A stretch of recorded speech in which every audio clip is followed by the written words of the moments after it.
Welcome to the worldwide headquarters and studios of All Duke Sports Talk, where all Duquesne sports fans can unabashedly and fully indulge in everything Duquesne University sports. So, without further ado, let's get to it. And let's go Dukes!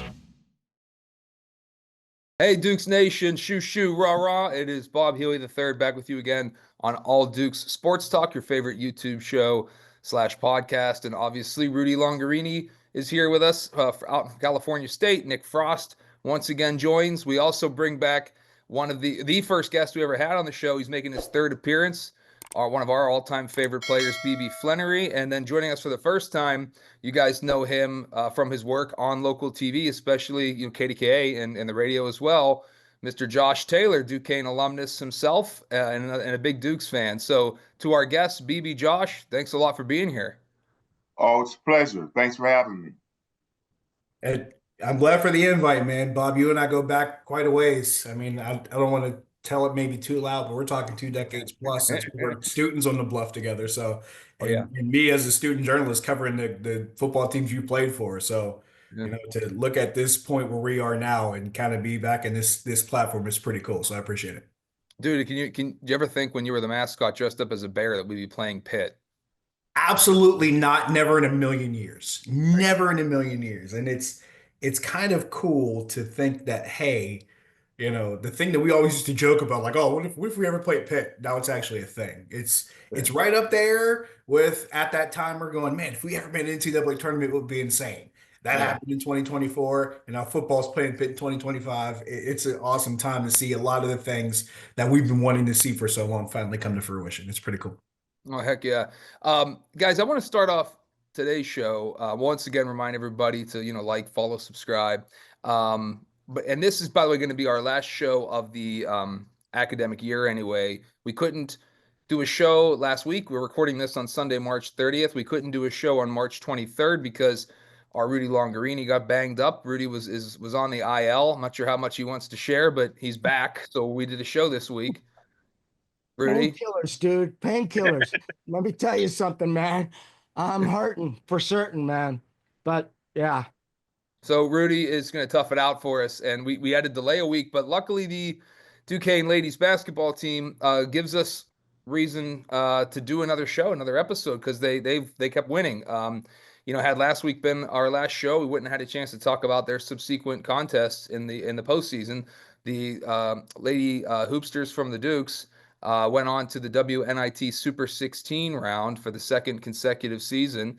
The Dukes ended their season in a relatively disappointing fashion. It's nice to play as many games as they did in the postseason, but blowing what I think was a 13-point lead at one point to Cleveland State, at Cleveland State in the Super 16 of the WNIT, and ended up losing 55-52 did the Dukes, despite a couple looks at three-point land to tie the game late.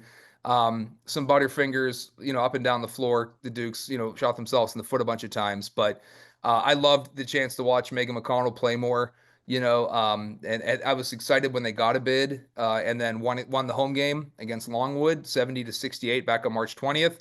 And then at Miami of Ohio, March 23rd, the Dukes won 73-66, and we had to cancel the show that day. But, we're going to talk about all three of those games at least a little bit, and sort of wrap up the women's basketball season before we turn our attention to the men.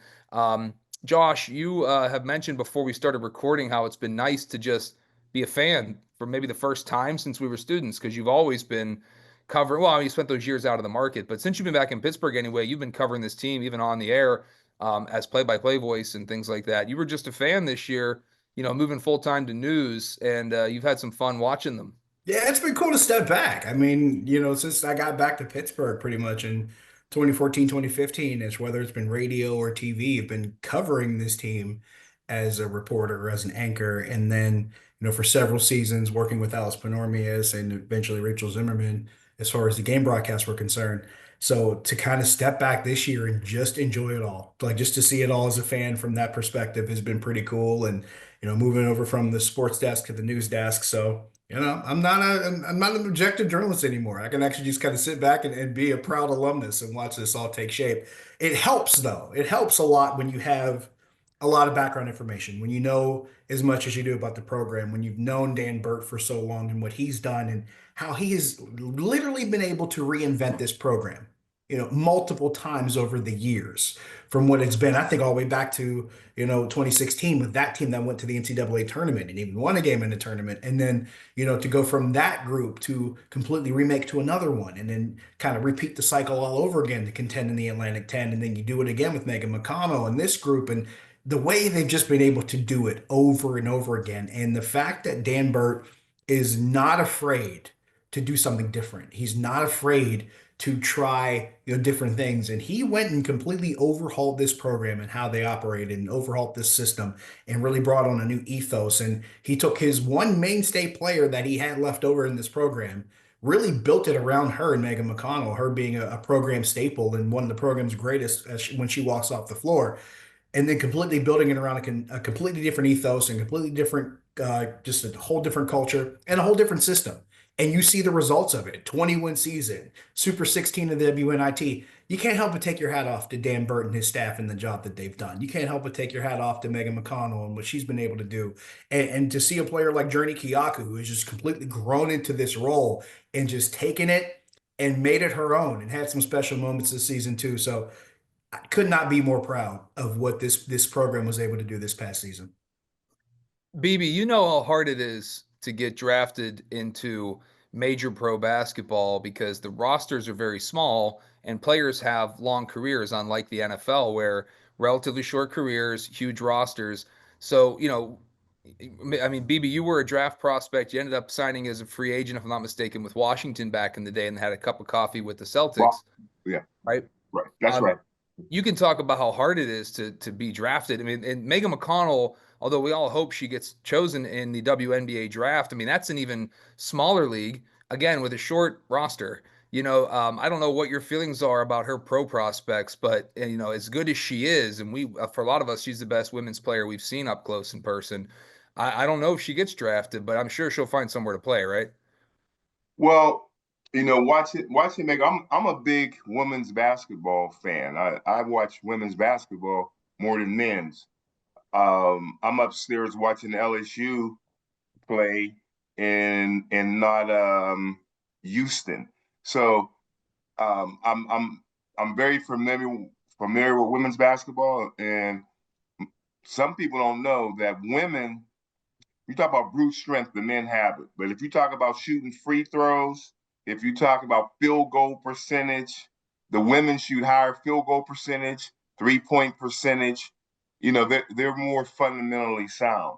Now, as far as McConnell, I'm not quite sure. I know the NBA draft has gone down to 2 rounds. I'm not sure about the WNBA, but however it goes, I do think Megan McConnell, to me, watching her play, she does everything above the head. I mean, above the shoulders. She's not a physical specimen. She's not lightning quick, but she's smart. She knows the angles. She knows how to get you off balance. And what I think any team would like a player like her, to come practice. You're not if she makes the team, you're not necessarily going to be a person that determines the outcome of the game, but being on a roster and coming to practice every day and working hard, not causing any problems, being a gym rat, I think any team could use a person like Megan. Her brother TJ is not the most skilled basketball player, that I have seen, but he's a gym rat. He's very smart. He's going to be there every day, and I know professional teams like a person on the team that you don't have to worry about and is going to work very hard. So I think Megan will get into a camp, and I think she'll have a good shot to be on somebody's team. Nick, I want to get your thoughts about how the team performed in the WNIT, and then also just where you see the future of any of the players or the program going. Yeah, so I feel bad for Gabby Hutcherson. She played, I think, a little bit in the Miami of Ohio game, but couldn't really contribute on the court for the last home game and the game at Cleveland State. But she was still pretty active on the bench, supporting the teams, making sure that everybody was dialed in. So that was good to see. Keandra Brown showed up well in her games, and Meg did her usual Meg thing.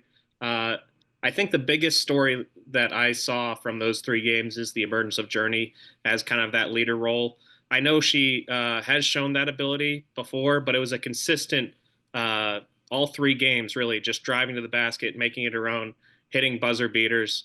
Uh, it, it was great to see. Hopefully she comes back next year and is able to take the reins as the leader of the team. And that would be great to see her consistently drive to the basket like she did in this postseason. I was able to go see the Cleveland State game. There was probably more Duquesne fans there than Cleveland State fans. They had like a DJ entertainment. If you've ever gone to the Harlem Globetrotters, there was kind of a guy doing that sort of role where he was trying to pump fans up. And he basically had to just concede that Duquesne fans were going to be louder than Cleveland State fans at anything that he said. And he acknowledged that. So it was a fun ride. We got over the 20-win mark, which I know is one of the key goals that Bert has every season. And I mean, Meg obviously took it hard, and I'm sure she's still taking it hard that the season ended the way it did. But she is nothing to be ashamed of. She's first in assists, second in rebounds as a point guard, second in points scored, first in minutes, first in steals. Yeah. Yeah, I mean, every major statistical category, she's first or second in, aside from blocks, which if she was top 2 in blocks as a point guard, that would be insane. So she cemented her legacy, and we got to enjoy her for a few more games. That was really the big thing that I was looking forward to during the WNIT. As far as her role in professional basketball, teams are always looking for the people that are going to make the winning plays, and Meg does that. That's a McConnell trait. You're always going to dive on the floor, be the first to the ball, make those steals, make sure you're a pest. That heads up play, like BB was talking about, that's what they're known for. It's in their blood. They practice the heck out of it every day. They know what it takes to win, and I'm sure she's going to continue to progress with those attributes and find her way in professional basketball. Not sure if it's going to be in the WNBA immediately, but I do think she'll at least get tryouts and looks. Before I go to Rudy's thoughts on the ladies team, although I'm not sure how much he watched when getting injured like he did, but No, BB, I watched it. you did. Okay, I'll come to you next. BB, you know a lot about work ethic. You've told me about, getting your chance to play with Bird and practice with the Celtics, right? Seeing him up close. His work ethic's pretty legendary, isn't it? Oh, there's no question about it. When there was 5 rookies that went to vet camp. I think there were 60 rookies that went to rookie camp. Then we came to vet camp. But one thing that was shocking, pleasantly shocking, Larry Bird was always the first player at practice and the last player to leave. He was a gym rat, and that, to me, that's what it takes. From being ordinary to extraordinary. Making other players better, which Meg McConnell does, and Larry Bird does, and loving the game and being a gym rat, which Larry Bird was, and Megan McConnell is as well. Before we turn our attention to the men's team, and there's lots of news there, Rudy, any other thoughts on the women's team we haven't covered? Well, one thing that was should be mentioned is that towards the end of the season, I think it was mentioned by one of the color guys or commentary that 5 of the 6 starting girls were freshmen. I don't know if I'm right about that, Nick. Is that right? Yeah, we had, I think, six of our rotation this year were freshman contributors, and they were all like 10 minutes or more every game. So that is an encouraging sign. when you have to fill the shoes, and nobody's going to fill the shoes of Megan, obviously. But that is something to look forward to and to be optimistic about. And just like the men's team, we're going to have to fill two big holes at the point guard position. And we'll get to that with Rozier going there, but yeah, Bert is going to have to do his darn good recruiting. Now, I have to say that Kiyako, boy, she came on, and the last two games in particular, man, I mean, you put the ball in her hands and you're going to get 100% effort, and two floaters, I believe, one at the end of the half and one at the end of the game, and then in this third game, she did the same thing. I mean, the girl is coming on, and I called it, man. I called it from the very beginning of the season. Thank you, guys. But yeah, she is just going to be a key, and yeah, that's where I see that stands. And as far as McConnell going to the pros, and come on, man, she deserves it. And if to their own detriment, if there isn't a pro team that gives her a tryout, man, they're dummies. Okay, so that's what I would do. I would, Well, I think, yeah. Oh, sorry to cut you off. I mean, I do think that her last name, her brother's prominence in the league has helped, No because doubt. it's hard to Yeah. ignore that last name. I mean, with TJ, when he was coming into the NBA, the WNBA didn't have nearly the notoriety that it does now, and so maybe his aunt's accomplishments, were overlooked. But with TJ making a mark in the league, the name McConnell now even more than you did before. In Pittsburgh, we of course know this as our royal family of basketball, but I think that works to her advantage. I do think that if she doesn't get drafted, she'll have a lot of offers as a free agent, and sometimes that might work to a person's benefit if they can kind of choose where they want to go, rather than get drafted. So And that Bob, remains that's something I didn't mean to cut you off. That's something Dan Bird actually, discussed with us. I think it was during a preseason interview. This is during football season. Alex Panormius and I were, doing a broadcast for football. We had Dan on during halftime one week, and he mentioned as much as said, hey, she's garnering a lot of interest from teams. Probably, maybe at least, a half dozen or so teams in the league were interested in her before the season started. And that was one thing Dan pointed out. It says, hey, even if she isn't drafted, there's probably strong interest for her to be an undrafted free agent. And then you have the opportunity to choose where you want to go. So it does give her that really distinct advantage. And for me, I think all of it adds up. I think the fact that she's had so much, of a preseason buzz around her, being nominated for the mid-major player of the year award preseason. I think that's something that helps with her. I think the conference accolades stack up with her. I think all the family pedigree, of course, lines up. But then, and BB will tell you this, looking at the tape is going to tell you a lot too. There's some things that just show up on tape with some players that isn't going to show up with everybody else. And we've talked about a lot of the intangible stuff. She does a lot of good stuff that shows up well on tape. And I think all of that really mixes in, and it really gives her a very, very solid opportunity. Let's just say I would be stunned if we don't hear her name in a camp somewhere or on a roster somewhere by this time next year in the WNBA. I expect as much, and I think she will do pretty well for herself. Well, let me say this to that real quick, Rob. I didn't do that. What happened with me, and I hope Megan does, be very selective of where you go with your offers. What happened with me was Tommy Heinsohn. I don't know if you guys remember Tommy Heinsohn, the Boston Celtics Hall of Famer. He was my agent. So as soon as they called, I immediately signed with the Celtics. Almost they sent me something, and I signed almost the next day. My point to that is I did very well, and I don't want to brag about it, but Bob Ryan wrote an article about me that said that he thought I should have made the team, yada, yada, yada. My point is I went to a team that had like 6 or 7 Hall of Famers on that team with Bird and Kevin McHale and Pete Maravich and Dave Collins and Tiny Archibald, Robert Parrish. I just wanted to get into camp. I really didn't take my time and be selective and wait for other teams to call me. So that is very pivotal for her. She doesn't get drafted, to make sure that she goes to the right The team, right situation. Yeah, the right I agree. situation.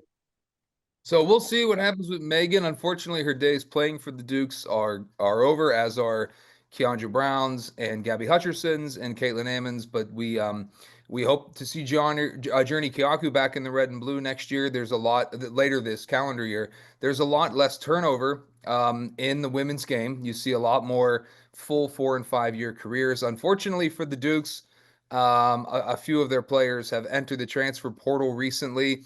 Guys, I'll say before I get your opinions on this, just want to get the news out, but I can't stand the fact that the transfer portal opens during the NCAA tournament.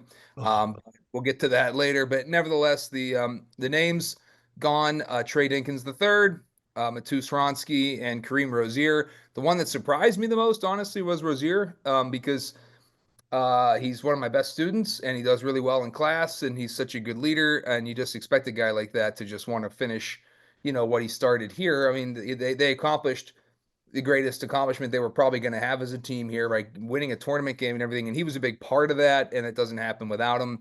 I gave him a big hug in class. He actually came over to me and he looked at me and he and I go back to his freshman year. And then I was talking about how important basketball is here and what it would mean to win again. And you could just see in his eyes how much he wanted to do it. And just a great, great dude.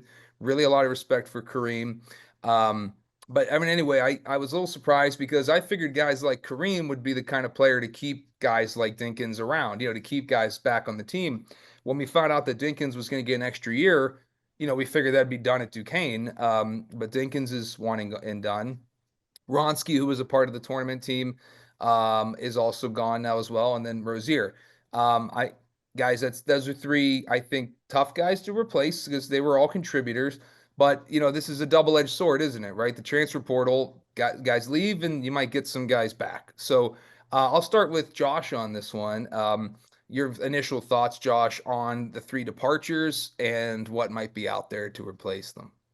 Yeah, I think the tough one, you mentioned it being Kareem Rozier, and I would agree with that, especially from a sentimental standpoint. I think probably strategically the most difficult one is probably Dinkins because he did so much as far as how he was able to contribute for this team. You lose a guy that can do so much offensively, contribute in so many different areas. It's going to be a big loss both on paper and on the floor. I mean, of course, you lose a leader like Kareem Rozier, it's going to be visible. It's going to be evident.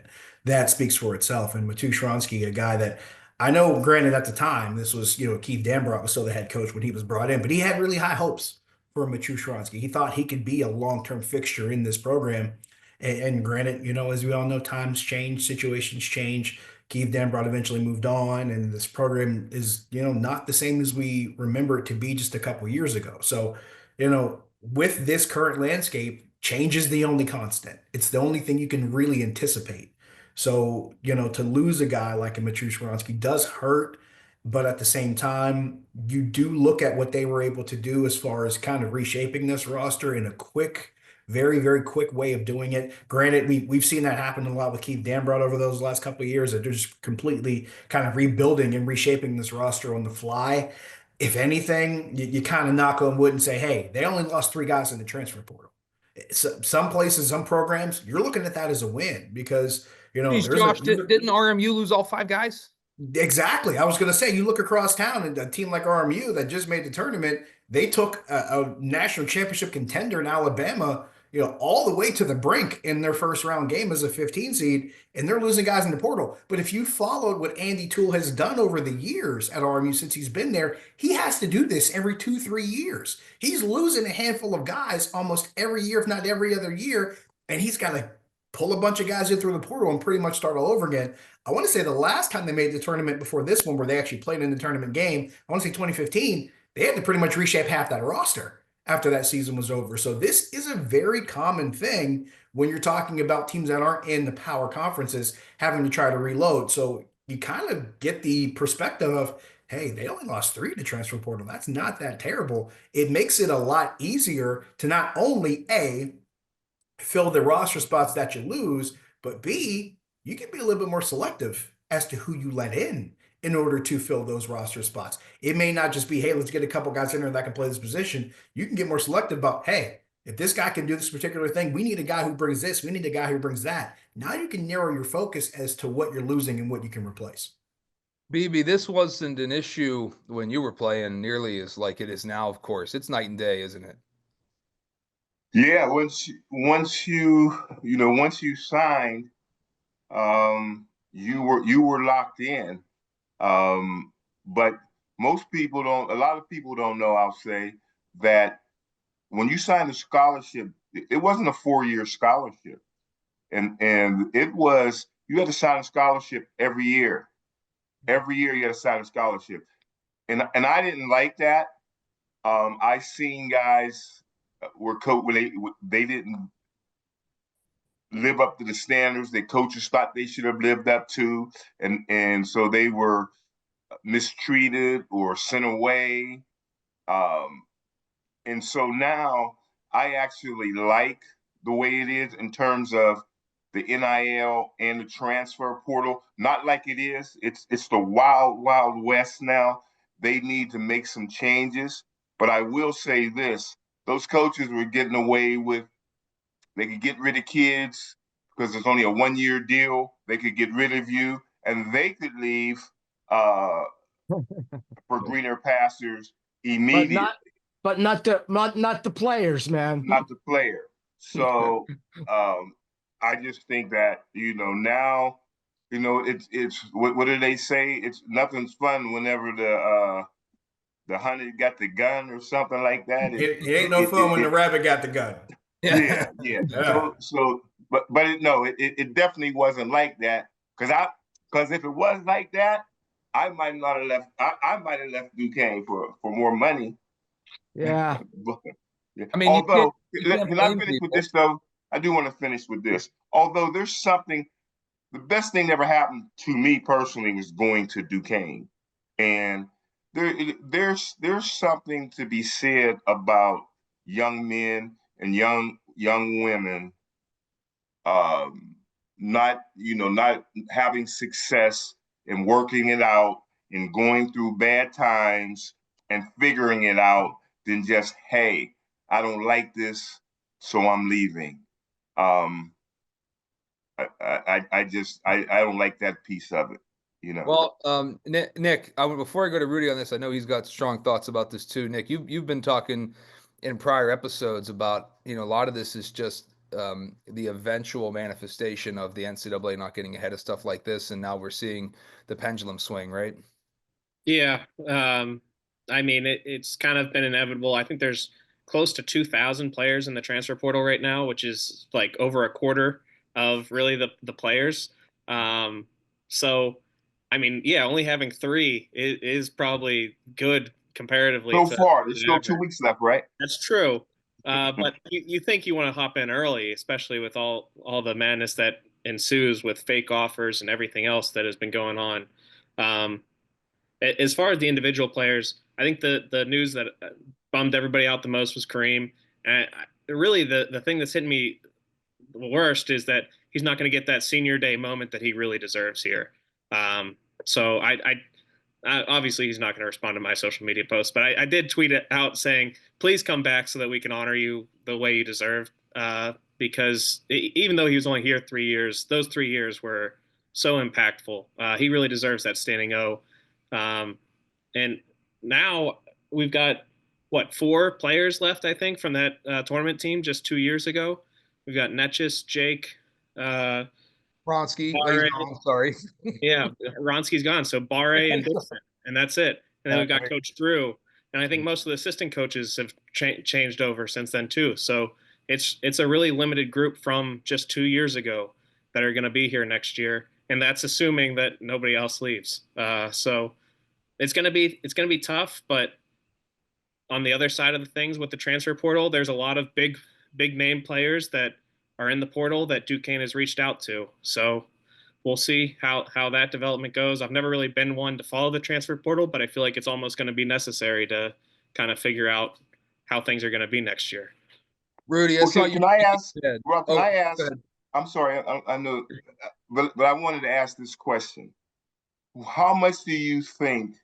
I love Kareem Rozier. He's my favorite player. To have him on the team, any team would love to have a kid like that. Yeah, right But on. how we as players, even when I played, we watch TV, can't wait till the news come on and see the highlights. We read the newspaper, the Post Gazette, and the Pittsburgh Press back in the day. And I'm sure the kids, social media and everything, the Duquesne fans, some of them, a lot of them, were brutal on this young man. And I never thought it was fair and commented many, many times about it. So I'm just curious, does anybody think the Duquesne fans had anything to do with running Kareem out of town? I mean, it couldn't help. That was a constant for every game where everybody kept harping on he's too small, too small, too small. Yeah. And that's got to be frustrating to hear. I mean, it's annoying that the people who complain are usually the loudest on social media too. So even though a lot of people like myself were big fans of him and actually wished he was on the floor more often this past season, because I felt like we really needed that calming mentality at times that he provides whenever he's on the floor. But yeah, I do think that had to, maybe not a huge role. I don't know. It could have been a huge role, but even if it was a small part of it, that's another step out the door. It might have been the last straw. You never really know.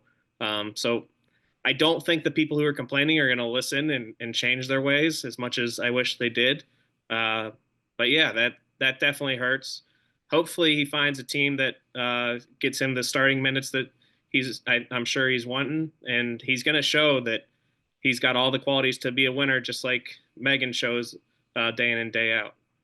Rudy, you follow the message boards pretty close, and I'm sure you've Right. seen some of that toxicity. But I also want to get your thoughts. I saw you shaking your head a lot when we're discussing things like the transfer portal being open during the tournament and all this turnover. There's got to be a happy medium, right? With not just on the message boards regarding feedback about a young man, but also this transfer portal stuff, like some sort of middle ground, right? Between like Wild West, like BB calls it, but also giving student athletes the same flexibility that coaches always enjoyed.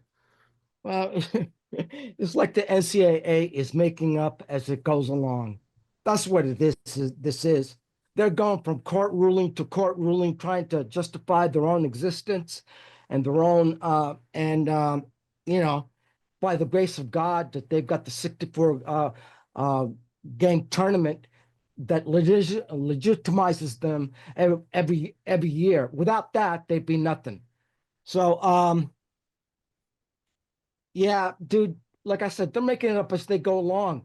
They have no idea what they're doing exactly. They're just maintaining power and accumulating wealth, and trying to accumulate the wealth of the higher ups.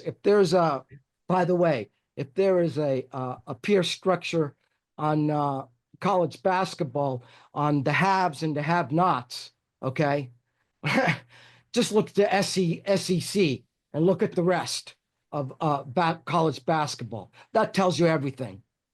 So don't let me get started on that. As far as BB is concerned, I know that BB, what you brought up was concerned. I think that we kind of put a lot of pressure on Rozier. We expected him to deliver us this year, okay? And dude, what are the chances of that going on anyway, okay? Even if you had a good team, okay, and making the NCAA tournament again, okay, the following year. And I think the expectations were super high, and when we didn't meet them, particularly initially, who's gonna fall privy to the blame for that? It's going to be the head coach. It's going to be the players. And yeah, so I never fell into the logic of him being too small and et cetera, et cetera. But he was a leader, and as unfortunately as the team went, as he went, the team went. And when he doesn't go well and he's the leader, people are going to come down hard on him. And so maybe I'm not surprised that he's leaving, because I think there's going to be people that will appreciate him more for what he really is, a winner. That's all I got to say.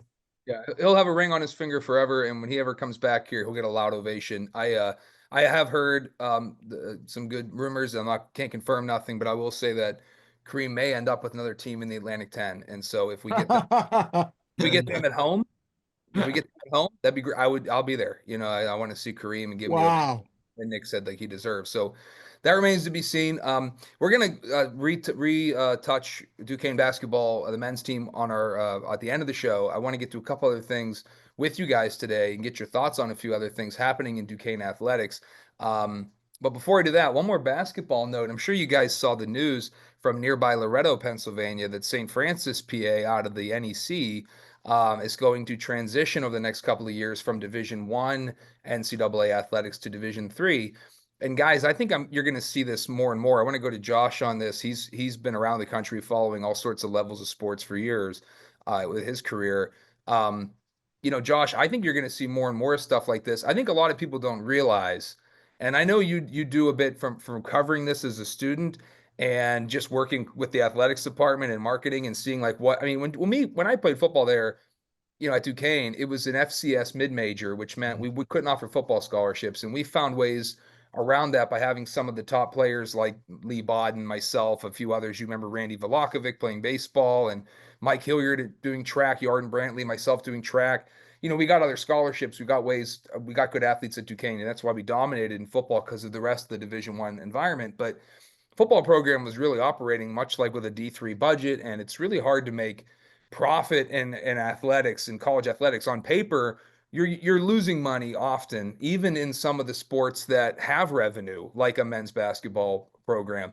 So, Josh, I'm asking, and we can ask everybody this too. I'll start with you. Do you see this happening more and more, where you see mid-major schools like St. Francis out of big media markets in Loretto, PA, and these kind of places that aren't in SEC towns where college football is church? Do you see these smaller Division I schools just following the way St. Francis is going to end up having to go? It could totally be a thing. And I think the thing that makes it a little bit more surprising with St. Francis is because that comes, within a year on the heels of Mercyhurst bumping up to Division One. And that was a big surprise announcement that I think that shocked people and caught a lot of people off guard. So when you see Mercyhurst, granted they're up in Erie, they make the leap upward, and then you see St. Francis take the step back from Division One all the way back to Division Three. You start asking questions as to, hey, how is this process moving? How did they get to this point? What's the impetus behind it? And you start wondering just exactly what's happening behind the scenes and behind closed doors. And of course, college sports in the modern age, 21st century, you kind of go back to the whole, vanilla sky passage. What's the answer to 9 out of 10 questions? It's probably money. So that becomes a much different dynamic, especially when we're living in an era. And Rudy touched on it. He touched on it briefly there, talking about the SEC, and I'll add the Big Ten into that discussion. Those are the two conferences that right now really stand to benefit more than anyone else, given the current landscape of the game, because television contracts and things of that nature, a lot of money is going to be poured into 25 to 30 different places around the country. And there's not going to be a lot for everybody else to try to glean in on the side. So now you're trying to figure out how to fill those margins. If you're a St. Francis, it does become a point where athletic departments and universities are going to have to start asking questions. Can we keep up with some of these, other Division I teams that we're competing against? And you might be in an NEC, you might be in a Horizon League, you might be in the Atlantic 10. This is a question that's not going to just be asked of St. Francis. It's going to be asked of other, smaller Division I universities probably coming up here within the next 5 years. You hope it doesn't become a large trend, but I don't think it'll be the last we hear of it. Josh, so I used to live in Utica, New York, and I worked at a Division III college up there, Hamilton College, which it's a suburb of Utica where they are, and so I follow closely. Hockey was really big up there, and there's a Division III national championship that's happening at 7 p.m. tonight, March 30th, where Utica University, which was their big rival, they're playing in the Division III national championship, and they're hosting. But they up there get like 4,000 people show up for Division III hockey there, and they sell beer at the stadium and everything, and like there are some places where like if you win, like Wisconsin Whitewater football or Mount Union football Mount or Union, yep. Utica University hocky, where like you can actually break even, or you can use athletics, as a way of how it traditionally was supposed to be, where these are actual, legitimate students, right? Where that's the focus because they have limited practice time, it's non-scholarship, right? And they're true student athletes by every sense of what the NCAA was supposed to be, and it can work. So Yes. St. Francis in Loretto, PA, let's say they move down to Division III basketball eventually, right? And I say it's a basketball topic, guys, because they just made the NCAA First Four as a supposed Right. winner of Which the also Right. made that shocking because it comes on the heels of them Right. making the tournament. And you hear this, and it's like, wait a minute, it does throw everything off for sure. it still wasn't enough, right? Because they just can't pull. You mentioned the TV revenue. I mean, who's watching St. Francis, PA on TV? And now, what are the odds they can have these upsets to make the first four, which means they're going to be one and done anyway, as the NEC representative? It's just not worth it to them. And I know from working in Division III athletics as an SED for 3 years, 1 year at Hamilton, 2 years at Susquehanna, which has a football team that gets 4,000 people at games with non-scholarship. What St. Francis can end up doing, right, is they can recruit student athletes for a full varsity experience, and you can tell them, like, of all this great history and everything, and you come here and you're going to have a full student athlete experience. Our website's sharp, our facilities are sharp, and it's not going to cost them a scholarship, and they're going to recruit student athletes to fill their classroom seats. And basically, I know this from doing this recruiting, basically this marketing for these schools as their SID, that you're basically you're almost an extension of admissions, right? So if I'm recruiting a roster for lacrosse at Utica University or something, I'm trying to get like 60 guys on that team. That's 60 full paying tuition students. It just makes more sense for universities, especially if they have some success and they can sell 4,000 tickets to a basketball, or football or hockey game or something, and they can break even or make a little bit of money. There's no reason to go after this big Division I prize that's so hard to attain every year that Duquesne took 47 years to get back to, right? So I can totally see it continuing on. Anybody else have any outstanding thoughts on this they want to get out? No, I Because just want to did we say, cover it all? as Josh said, it's really shocking because you would think St. Francis going to the tournament this year, that would be a turn up to Division I. You know what I mean? You think that would be an uplifting thing. So if it's not, it must be a problem, and I can see, other schools taking the same route. Absolutely. Duquesne won't. I don't believe Duquesne will ever drop basketball as Division I. I can't see it. I mean, Duquesne football came back varsity as Division III, and then the NCAA said you can't do that. You got to. That's why we went to 1AA, now FCS. But yeah, I'm thankful. It really makes me thankful. Look, guys, look at the history of St. Francis basketball. Like, that's something to turn your nose up at. I mean, we're talking some legendary names have come through there, and I can't imagine as an alumnus that I'd be happy about it. Think about how happy we were when Duquesne made the tournament again, and what it meant for marketing for Duquesne. Hell, what it's done for my career, like in terms of the notoriety I got out of it. I mean, and the students I recruit for my academic program, I couldn't do it if it wasn't a Division I school. Period. That's part of the selling point. But we're in Pittsburgh, and so it's not Loretto. It's there's a little bit of money to make on it here, enough to at least break even. Well, Okay. let me tell you this. I'm not going to tell you what coach, but he's been to the NCAA tournament he was Duquesne NCAA tournament coach. And we were recently at a Hall of Fame banquet, and he was saying that players now, when you recruit them, first thing they want to know is how much is in the bag. So that's the world we live in. And if Duquesne wants to win I don't know how fans can expect Duquesne to win the Atlantic 10 unless they have a big purse. And I don't know what Duquesne's spending, but I do know that when you go into the transfer portal and a kid comes to Duquesne, if you're trying to get a top recruit to Duquesne, very first thing they ask you is how much am I going to get? And so hopefully we have the purse to lure those type of kids. If not, we will always be in the middle of the pack. Yeah, We need a can I Steph say Curry something? David. Can I say something? Go ahead, Rudy. Dude, this is where Drew's affiliation with LeBron should come. I mean, he should this season. He should throw. He should be asked. I don't know how the NIL works. Okay, in the transfer protocol, but if I was Drew, I'd be saying to him, to LeBron, dude, can you free up some cash for us on a couple of NIL programs on a couple of kids, and then have you come in and say, yeah, man, I'm supporting you, dude. I'm the one that,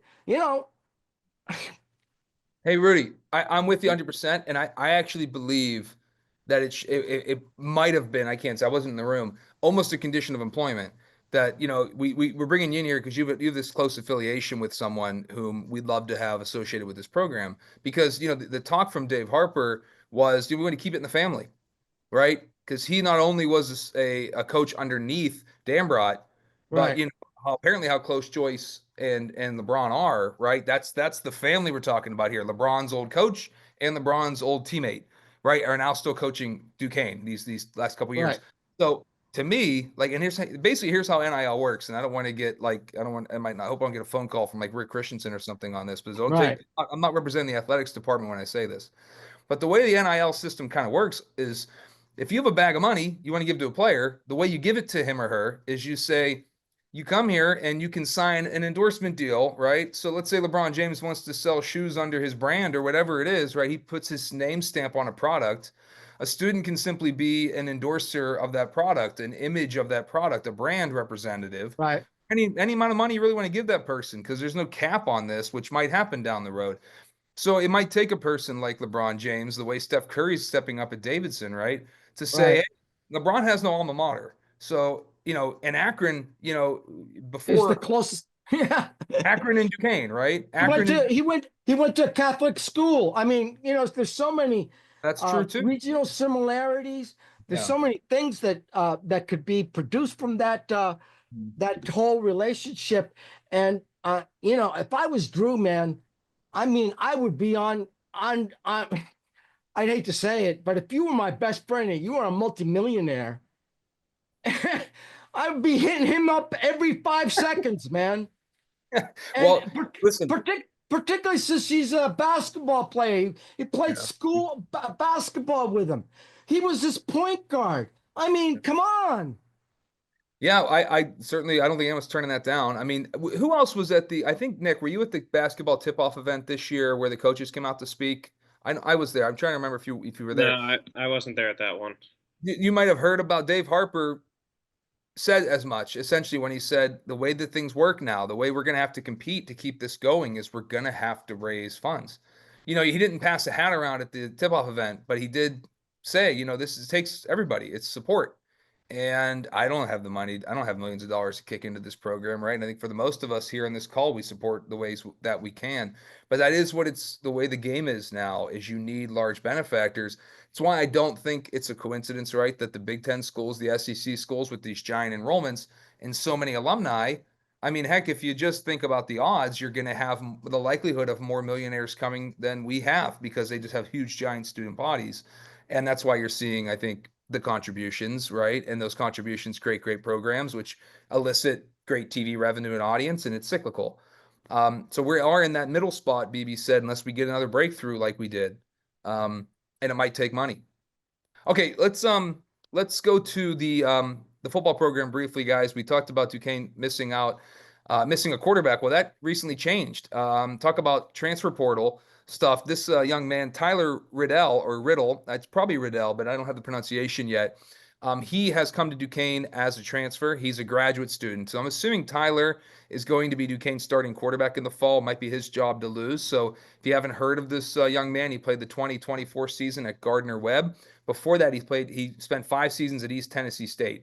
So I'm assuming somewhere in there was a COVID year. That stuff's kind of now almost done coming through. But this young man has been out of high school for a while now, and he's going to come to Duquesne to play what appears to be a 7th year of college football. And so I'm assuming this guy came here because he thinks he has a chance to start for the Dukes. So he is a 6'1", 190 quarterback from Chamberlain High School in Tampa, Florida. Again, coming from Gardner-Webb, and before that, East Tennessee State. It's interesting, isn't it, Josh? Think about where the football program was, that we had guys who just played for 4 years. You had Loya, and then we had one transfer with Zimmerman, but he finished his career here for 2 or 3 years, and then Lobig for 4. And everybody in the last decade, it's just been like one and done guys almost at Duquesne. Maybe 2 or 3 years tops. But we were a long way from having just a guy start for 4 years. Yeah, we're in the kind of it's another, I don't want to call it a symptom, but it's another, byproduct of the era that we're in, specifically with college football. Not only do you have to try to find a way to keep up financially and compete financially, you better have a quarterback. You got to have a quarterback or you're going to have a problem as a program. And some programs will tell you probably need to have 2 or 3 because you might lose 1 or 2 to the transfer portal. So it becomes such a priority to have that quarterback position nailed down. And to your point, Duquesne's been able to do it for quite some time now, where they're going to the portal, they're finding a quarterback, where it used to be where they had this thing where they were snatching up a lot of young local guys. And during that time period, during the previous years, maybe when you and I were still in school, they could find a good local quarterback who might have, not gotten all the Division 1A looks that some of the other ones got. And, it kind of becomes an opportunity for Duquesne to snatch him up and make a career out of it. And that was long since after Neil Lobick, and the names like Brumball and Beener come to mind, like or Beagle come to mind. And so all these things kind of culminate for you in that era, but now you're in a different place where, hey, doesn't matter where you get them from, doesn't matter how you get them, get the quarterback and keep things moving along. Duquesne's done a really good job of that. Hopefully, you can see that happening here, continuing on. And I say this with the total understanding of what Darius Parentes brought to this program and all the success Duquesne's offense had over the last couple of years. You hope that Tyler, Riddell becomes, if not exactly in that mold, something similar. We know he's a guy who's used to throwing the ball quite a bit. So you put him in this offense that has a lot more balance to it, but you hope that in him being inserted into this offense that had a lot of balance to it, it had a lot of different weapons in it, that he could at least bring some kind of stability. Because if nothing else, and correct me if I'm wrong with this, Bob, if nothing else, your quarterback needs to bring some kind of stability to your offense and to your program in order to keep things moving. So that's what you're hoping for on Duquesne's end. Yeah, it's amazing the success they've been able to maintain over the years, considering the resources we have and the small stadium we have, and most of the attention going to basketball. So I am confident in the leadership of Duquesne football to continue to pull out wins and compete for conference championships seemingly every year. John Rosato's still walking the earth, so there's a possibility. That's why I call him the program. That's why, as much as he says he's retired, he's at every friggin' game, isn't he? as long as John Rosato walks the streets of Pittsburgh, Duquesne still got a shot. I'll believe that till the day I die. Yeah, right on. I mean, I have to think a guy like Tyler Riddell, I haven't known anything much about him except for what I've read, is maybe he wants to keep playing football somewhere, the UFL, arena football, maybe NFL one day, and if he considers himself to be a potential professional player, well, Duquesne's plays a game at Acrobatics Stadium, and they also play other, bigger programs. And I think that kind of stuff not only helps Duquesne stay afloat football budget-wise, but when you play at Pitt, versus Lehigh, at Akron, like they're playing bigger programs. And like those kind of things, I think, bring attention to you. It's a chance to shine under bigger spotlights. And so it's twofold. I think you can recruit better transfers that way because they're playing big programs. And also, of course, it helps your team with those bye games, stay afloat budget wise. Yeah, you identified it. It's really, like, you hate to call it a business model, But for this particular program, it is kind of a business model. They've been doing it for past what, half decade or so, a little bit longer.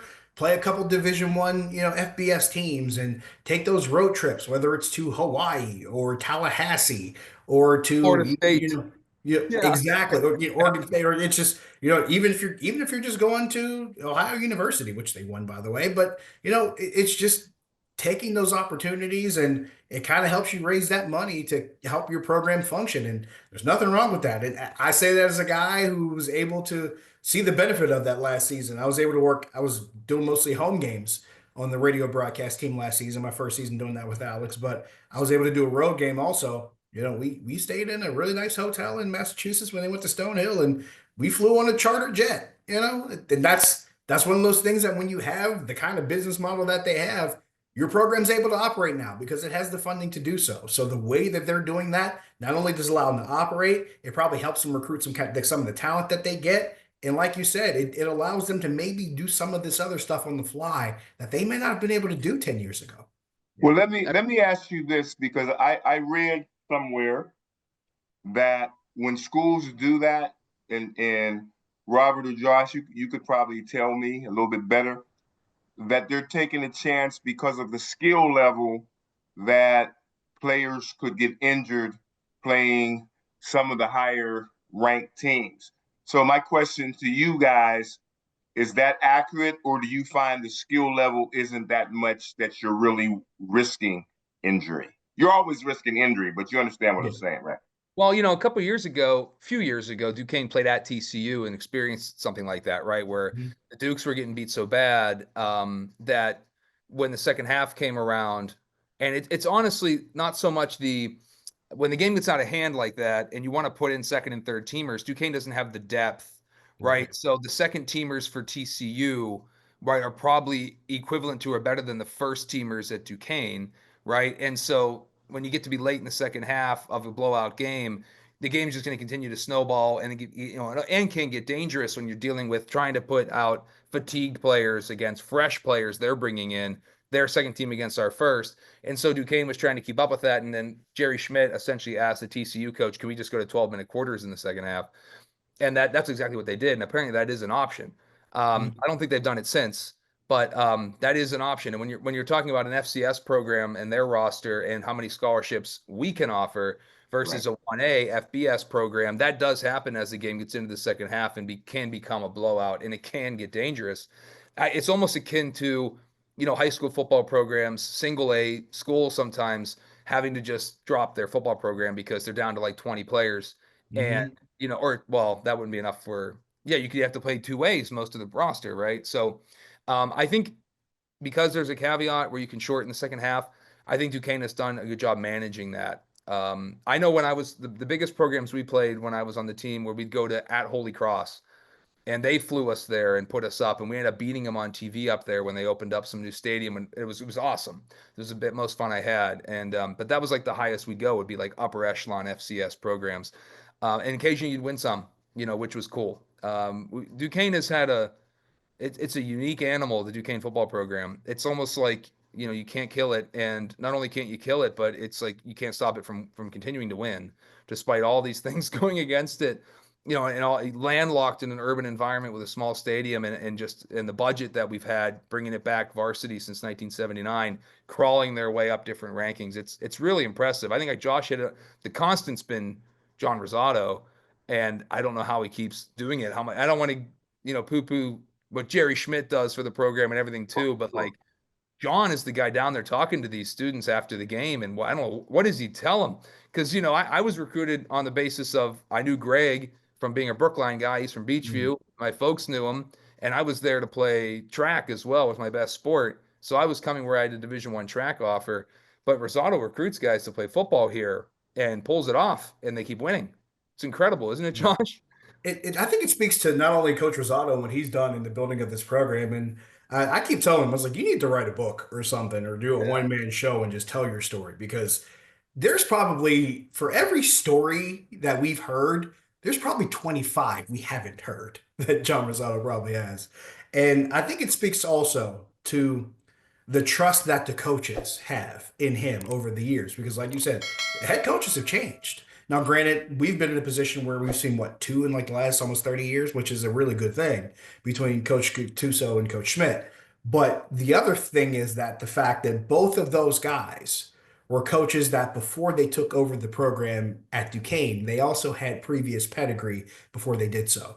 They had pedigree with other areas. Coach Gattuso had, that kind of pedigree being, again, being a guy who played for Penn State. There were some things that he had on his resume that a lot of coaches probably coming in may not have. Coach Schmidt having that experience, coaching here as an assistant before, going off and being a head coach somewhere else, and then coming back from Westminster. When you have all of that to your advantage, it's going to be a lot easier for people to have that trust in you.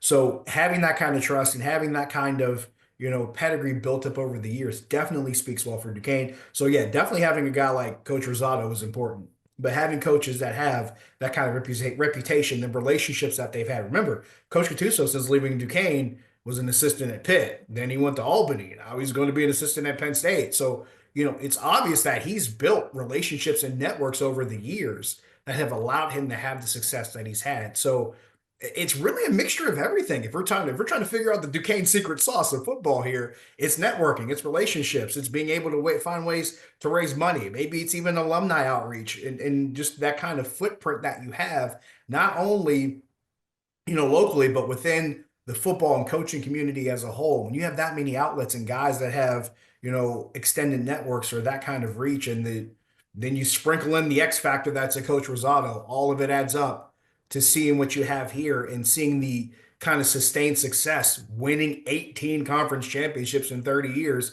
That's what probably makes this program, it's not even a probably, that's what makes this program the preeminent football dynasty in this region. It's not West Virginia, it's not Pitt, it's not Penn State, it's not any of the other NEC or PSAC schools or Division II schools.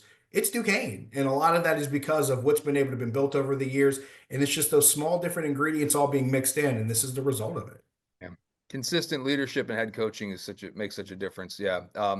Pretty cool. All right. Thanks for that, guys. The football topics, we'll have final thoughts coming back if we want to mention anything else, but I do want to bring up some of the Olympic sports and some of the highlights there, what's been going on. The Duquesne bowling team, NCAA women's bowling is a championship sport. And the Duquesne women just missed an automatic qualifier to the NCAA championships because they lost in a tiebreaker at the 2025 NEC championship. So very, very close, but kudos to the bowling team at Duquesne for being runners up in what was called a roll off to determine the winner of the NEC championship. So Duquesne plays football in the and bowling in the NEC. The rest of the NCAA championship sports are obviously in the Atlantic 10. And a shout out individually to a fifth year Shannon Small. She was the NEC Bowler of the Year, and that news came before the NEC Championships. She was one of 3 Dukes to be all NEC first team alongside junior Emma Sikarsky and senior Renal Ulande. I hope I'm saying these names correctly. Apologize if I'm not. But shout out to the bowling team, to those individuals, and to the team as a whole for what they've done this season. The women's lacrosse team, the women's lacrosse team has slowed down a bit, guys. So there was a hot start to Atlantic 10 conference play. I know, Nick, you talked about the head coach being maybe a steal for this program. Recently hired new Duquesne women's lacrosse coach. Tracy Coyne had some pedigree coming in, and the team has had some decent success. They're coming off a few years where it just hasn't gone well for the women's lacrosse program, but they started out Atlantic 10 play with a win against George Washington, 11-10. March 8th was the home opener. Then on the road at LaSalle, won 14-10. Well, since then, it's been 4 losses in a row in A10 play. So it's going to be a process, it seems like. But the women's lacrosse team will next play April 5th at George Mason. They are back home, the women's lacrosse ladies versus St. Joe's on Wednesday, April 9th at 3 p.m. Cool sport, spectator sport, and it's happening right there on Rooney Field. So good luck to women's lacrosse for the rest of the season. And some cool news from the acrobatics and tumbling team. The first season rankings were recently released. This was March 26th. This broke. The National Collegiate Acrobatics and Tumbling Association has a coaches ranking, and in the top 25, the Duquesne Dukes are 12th. And so kudos to them. That's a team that's all freshmen except for one athlete. I know this is a relatively new varsity sport across the country, But to be 12th in the nation in this very popular, growing, what the NCAA calls emerging sport is pretty cool. The top 8 apparently will make the national championships whenever the final rankings will come out. The next set of rankings will be released on Wednesday, April 2nd. So we'll keep our eye on that. I don't think it's quite always just win-loss. You can get the rankings, of course, are done with a combination of factors. So there's how the team performs, its scores, as well as I'm sure the win-loss record. And we'll all learn more about the NCATA as the years move on. But shout out to those ladies, and here's hoping they crack into the top 8 and make it for the national championship. So that does remain to be seen. And I wanted to give a shout out to men's and women's track and field, which had a good showing at a local event on Saturday, March 29th, the CMU Invitational. That actually took place over the course of 2 days. It wrapped up yesterday, March 29th. But that event happened at local CMU in Oakland, part of Pittsburgh. And there were a number of Dukes who entered the top 5 all time. The one that jumped out to me, of course, was someone bumped me out of the top 5 in the hammer. So shout out to senior Rocco Caprara, who pushed me out. I was in the top 5 in all 3 throws. I'm still number 2 in shot and number 2 in disc. I had the shot record for like 20 years or something crazy. Or no, close to. Were you heavier then? It doesn't seem like somebody slight of build like you would be in those. No one's ever called me slight of build, but I appreciate that. Well, I know you're muscular. I know you're muscular, but you know what I mean. No, I was when I played football, I was 310 pounds. And, oh my dear. Oh yeah, I can attest to that. I can attest to that. Bob was he was right in line with the other offensive linemen. I covered a couple of teams he played on. We gotta pull up some older pictures for you, BB. Oh, you gotta see. Oh, yeah. Oh man, I never would have guessed. Never would have guessed. Our whole offensive line was 300 plus back then, and that's why nobody in the old MAC could really hang. It was just a massacre. You played with some men, man, back then. You played with some straight up men, and some of those guys were my classmates. A couple lived in my floor, the Lee Barlows and the Hakeem Carrolls of the world, and some of those guys. Those dudes. So Hakeem and Lee had arms, had legs for arms. Yes, what's the old Craig Wolfley stating? And a shout out to Craig Wolfley, by the way, R.I.P. Rest in peace, Wolfman, for sure. Yeah, Craig was a mentor of mine, not just in football. I took his power punch class for offensive line, but we were in the same boxing circles too. And so shout out to Craig. But Craig used to say, this guy has legs for arms and people for legs. And that was the case with Lee Barlow and Hakeem Carroll for sure. Can totally say that for Lee Barlow. He lived in my freshman year in St. Martin's, and we used to walk around like, who is this huge guy walking around this floor? And of course, we easily figured out he was on the football team. But when Lee got his opportunity, offensive line, man, he didn't disappoint. Those are 2 guys I couldn't out bench press. I was I was pretty high up ranking on the team, but I couldn't touch Hakeem or Lee. But I was one of the few guys to come there. I wouldn't say primarily for track, but it was a combination of the 2. And so every time someone beats a record, I'm happy to see that because the program's growing, but it is cool. But this young man, he's a senior, Rocco Caprara, and he threw 157, so 150 feet 7 inches to just beat me. I was just shy of 150 in the hammer, and he's good now for 5th in DU history. So shout out to Rocco. Number of other program records were broke. They had such a good meet overall that I want to send you to GoDuquesne.com to read the recap that was written by one of my seniors actually in the sports information and media program. He's been interning in the athletics office, Ben Parental. He did a good write-up. So if you go to GoDuquesne.com, you'll find that. But every time I always check the throws. So I'm out of the top 5 there, but still top 2 in disc and shot. So happy to see that. I also want to, if you'll bear with me, my nephew was at that meet. He's a junior. He's a sprinter for St. Vincent College. So Ryan Healy, he ran the 3rd leg of the 4x100 relay, and they broke the St. Vincent College record at the our CMU Invitational.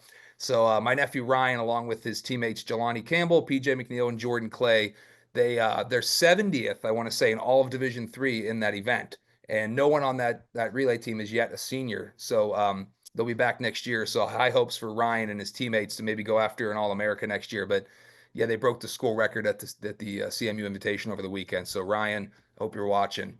Congrats. Thank you guys. Yeah, real proud of Ryan. He's been working out with me since he was 8. So it's pretty cool.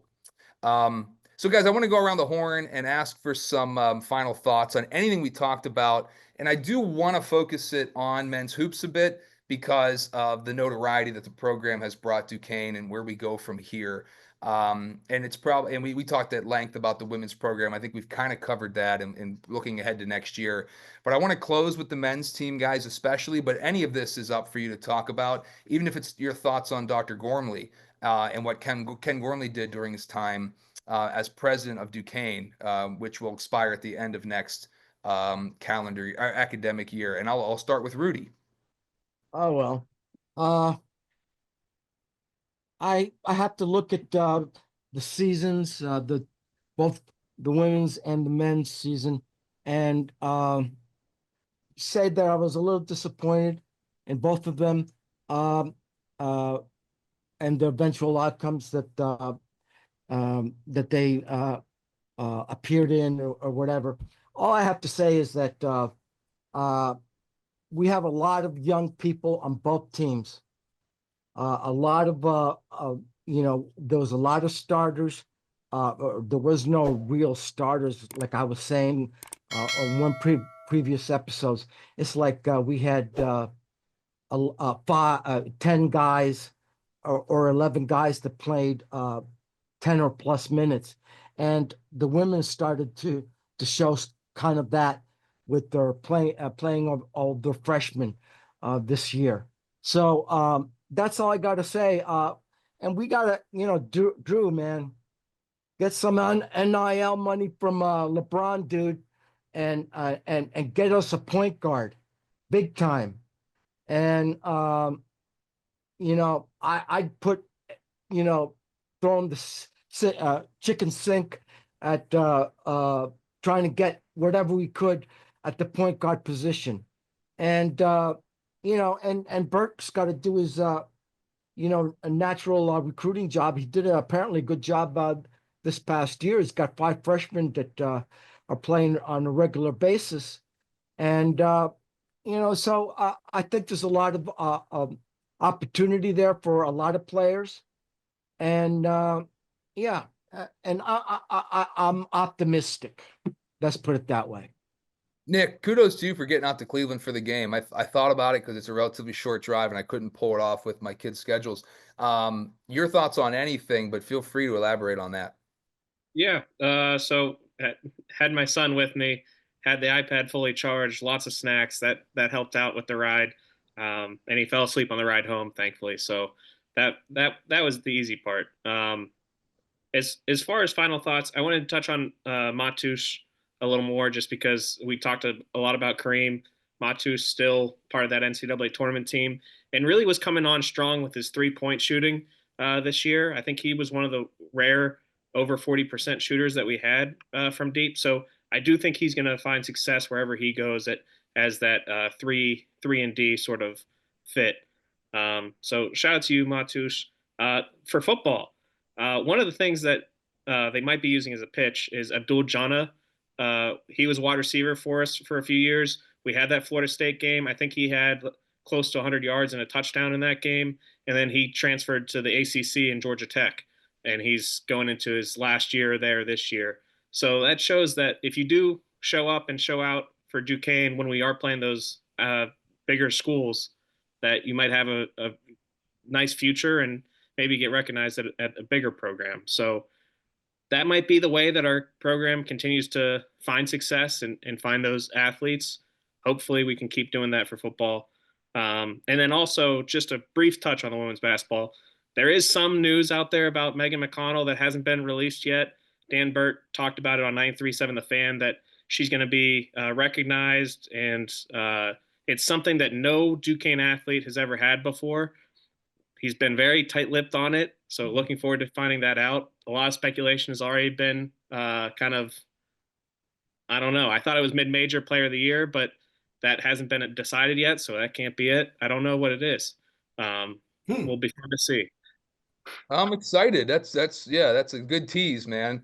Mr. Taylor, sir, remind us when you're on the air so we can watch you, and give us your final thoughts on everything. I wish I could give you guys a stable schedule. Like my news duties kind of move around so much. The part of the hybrid nature of what I'm doing now is under normal circumstances, I report at least 3 days a week. I'm normally reporting on Tuesday, Thursday, and Friday. Then it's normally KDKA TV News at 5 or 6.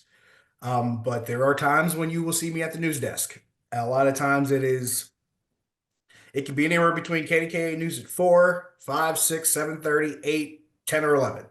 I'm kind of in that role where, I'm kind of the first guy out of the bullpen to fill in for someone else. And it just so happens when you're able to plug into different places, they're going to find a slot for you. I was even in on KDK TV News at noon this past week, and I've done weekend evenings too. So 9 times out of 10, I'm on the evening news on sometime Monday through Friday is more the more likely time, whether as an anchor or a reporter.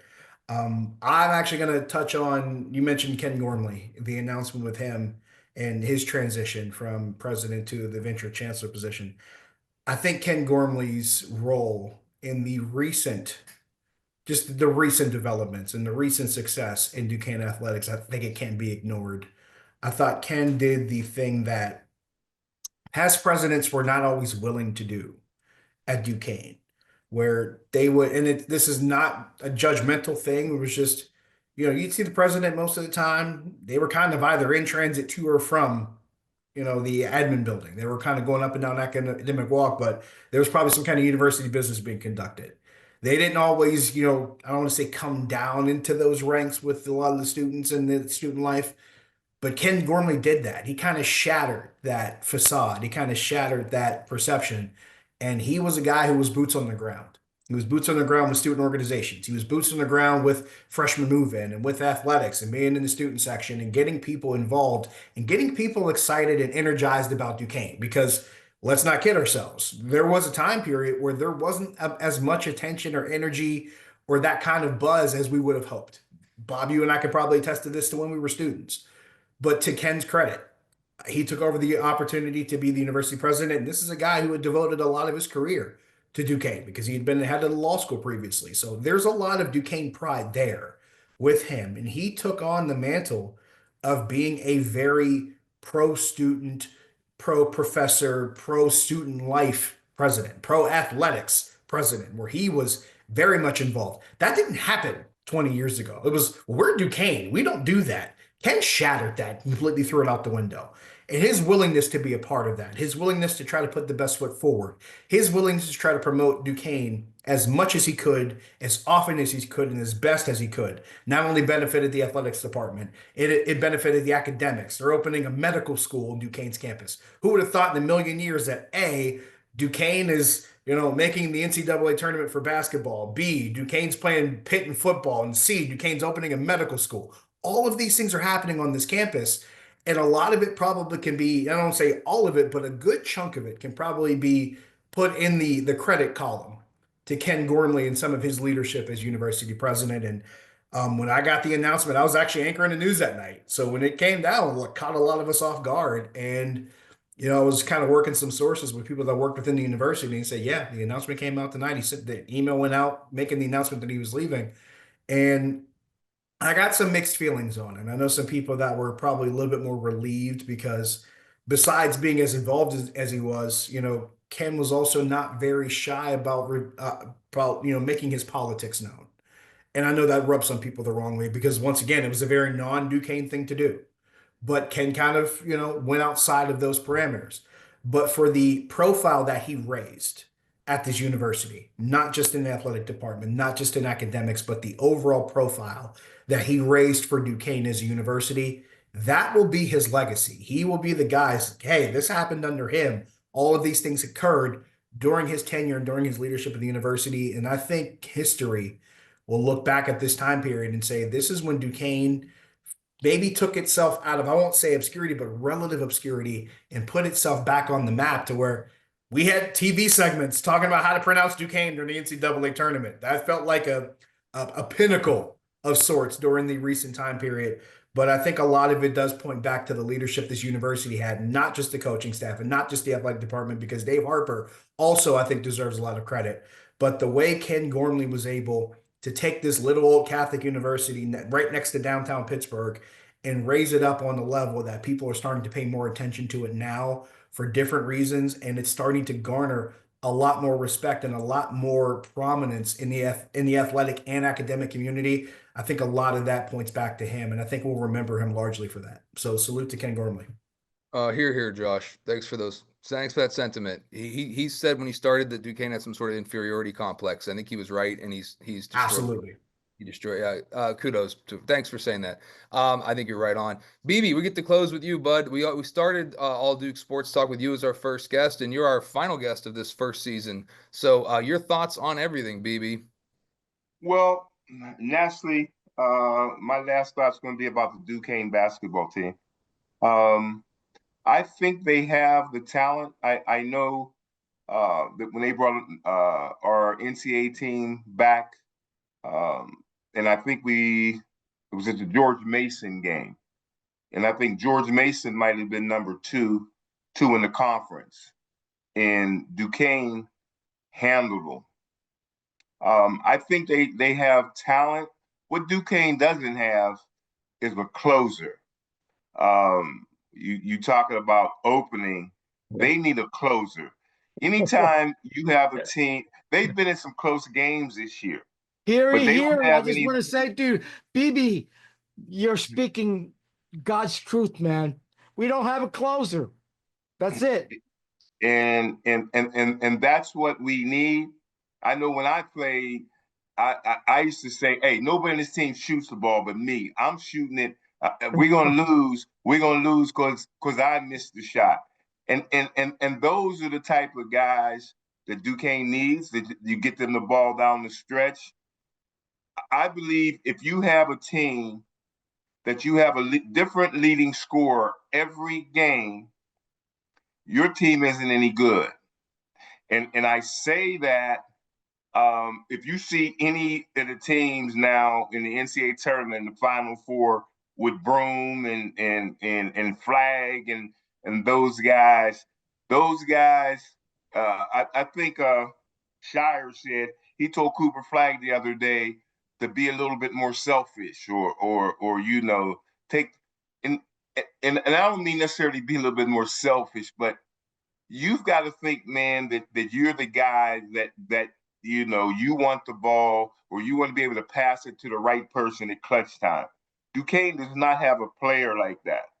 And until they get a player like that, they are not going to be successful. And they had two of them last year, Day and Clark, and you need those type of players, and we just don't have a closer. So I hope we find one in the portal. Well, that remains to be seen, and I think we're all here with you. And so that's what we have to look forward to this summer a bit, losing guys, but also maybe getting some guys. And so I encourage everyone to follow the Dukes on the various media, the places who cover the Dukes, KDKA being one of them, PittsburghSportsNow.com. Don't forget GoDuquesne.com, right? PostGazette.com and so forth, Trib Live. The news will break hopefully all summer about maybe the next Dukes to come in. I want to thank Rudy and Nick for joining me and making the All Duke Sportscast a possibility. BB for appearing as many times as he did. Josh, of course, for joining us this week. We want you to like, we want you to share, we want you to subscribe. That'll help us. We want to keep the show going. We intend to do this again next season, hopefully. That's the intention right now. So we may indeed do one or two shows over the summer if some big news happens to break. So, watch out for us on the Duquesne basketball page on Facebook. Watch out for us on the message boards that you may already probably use to talk Duquesne hoops and Duquesne athletics. So for the end of this episode, and I want to say, I guess the 24-25 season of All Duke Sports Talk, Bob Hilly III for Nick Frost and Rudy Longarini, and to all of our guests, shoo, rah, no more inferiority complex. Ken Gormley showed us, right? You know how to say Duquesne from coast to coast now, and we will be back. So go Dukes, guys. Thank you. Thank you. Let's go Dukes. Let's Go go. Dukes. Let's go. All right, boys.